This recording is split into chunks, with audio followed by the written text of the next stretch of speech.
Mindful of that, let's bring in our panel. Rabin-Havt, the serious host of The Agenda. That would be the host of The Agenda on Sirius XM Radio. He is serious in his own right, even though he smiles right there. And the smiling guy with the New Year's beard from the Central Florida newsroom of Newsmax, Javier Manjarres, managing editor of the Shark Tank political blog. Javier, let me start with you. Sure. Has this president really been on a tightrope in terms of race relations? Well, where has he been? He's been all over the map. First of all, he's against the riots, but where has he been since then?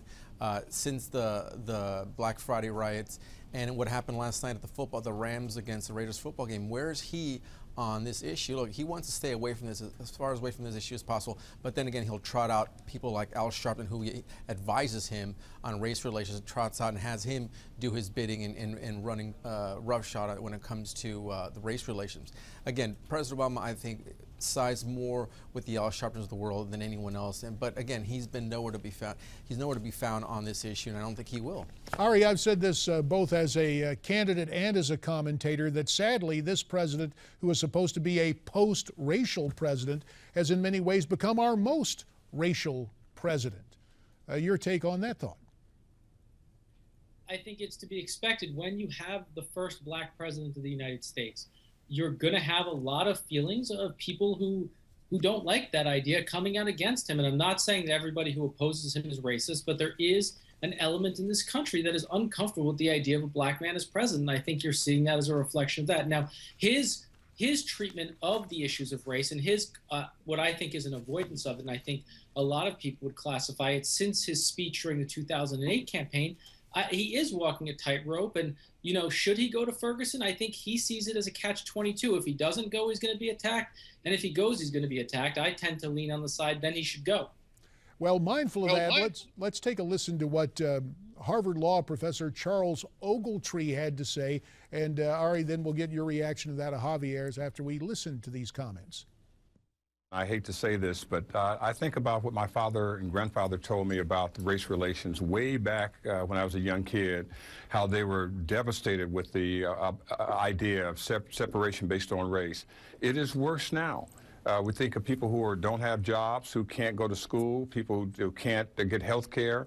And we are in a situation right now that will create Ferguson's over and over and over again. It's not just in Ferguson, Missouri. It's going to be around the country.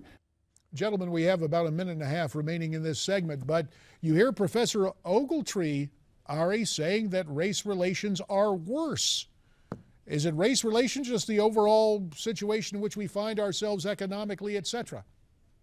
Look, I think the problems Charles Ogletree refers to refer to two elements. One, a long history of problematic race relations in this country, and two, a degradation of our middle class and working class, starting with trade deals pushed by Democratic and Republican administrations for the past 30 years. That's my 45-second take. Fine. Let's get 45 seconds from Javier Manjarres on the whole subject. Look, it's easy to blame everyone else but themselves, but these people need to take responsibility for their actions.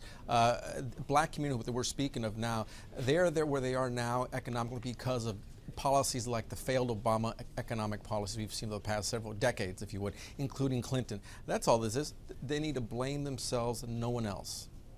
Is it a matter, how, Ari, on this, and we've got 30 here, so let me give you 15 seconds. How much of this comes down to personal responsibility instead of societal victimization? Look, when you have, for example, Ta-Nehisi Coates writing in The Atlantic showing discrimination in housing policy that has existed in this country for 50 years, relegating blacks to certain neighborhoods in this country, you do have to look at the society as a whole and say, how does this create the world we're in now? These people chose to live in these communities. They could live anywhere. No, Look, they didn't. And they didn't? Okay, I beg to differ. They chose to live in. Did not choose to live in these They communities. choose to stay in those neighborhoods as well. Gentlemen, let me step in here and break up the dispute. Obviously, there are other questions of dispute. We'll get to those next here on America's Forum. Let's continue our conversation, our friendly debate with Rabin-Havt, the host of The Agenda on Sirius XM Radio, former aide to Senate Majority Leader Harry Reid, and from our Newsmax newsroom in South Florida, the newly bewhiskered Javier Manjarres, managing editor of the Shark Tank political blog. Ari, has the president picked up an important ally in so-called immigration reform with the Archbishop of Chicago? Look, I think the Catholic Church in general has really not shied away from taking positions on these issues. They take positions on issues like abortion, on gay marriage, where I think progressives disagree with them. They take issues on immigration reform, on issues of feeding the poor, which tend to, in terms of public policy, which tend to line up more with democratic positions. They were against the Iraq War. They're against the death penalty. I think this isn't a shock that the Archbishop of Chicago took this position. Javier, your take on the Archbishop's take? I'm just wondering if, like Ari mentioned, gay marriage, if gay marriage is also on God's agenda, what the Archbishop feels about that. I mean, this is him just bloviating on an issue that, again, and you're right, President Obama is going to use this is his new best friend in Chicago. Again, go figure, he's from Chicago. Wonder how well the two know each other. But again, this is just the Archbishop just talking out of his mouth and not saying much, but pushing an immigration reform agenda that President Obama has just signed those executive orders on. That's all this is. Well, let's talk about its impact on what is going to happen politically within the Republican Party, Javier. Continued split within the GOP moving well into 2016 on immigration, quote, immigration reform, or most of us who call it amnesty. Yeah, this is the wedge issue everyone's going to be using. This is the wedge issue Democrats are hoping will take down the Republicans and bite into their majority. Again, mentioned Marco Rubio. He's going to have a tough go at it. And even though he is turning on that issue, he's coming back to the right, if you would. He's going to have an issue with people like Ted Cruz and other conservatives who are staunchly against immigration reform, but not so much immigration reform, but illegal immigration reform. Well, mindful of that and often lost in this, and Ari, you used to work for Harry Reid. Count them, 4 Democratic senators are opposed to what President Obama has done now. How much will this figure in Democratic discussions moving ahead to 2016?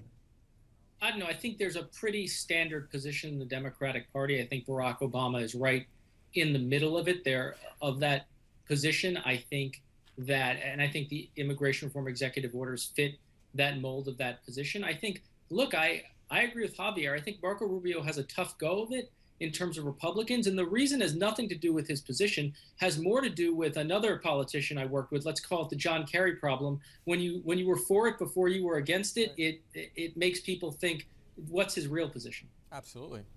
So what does he do, Javier? I mean, this thing, the Gang of 8, is tied around Senator Rubio's neck.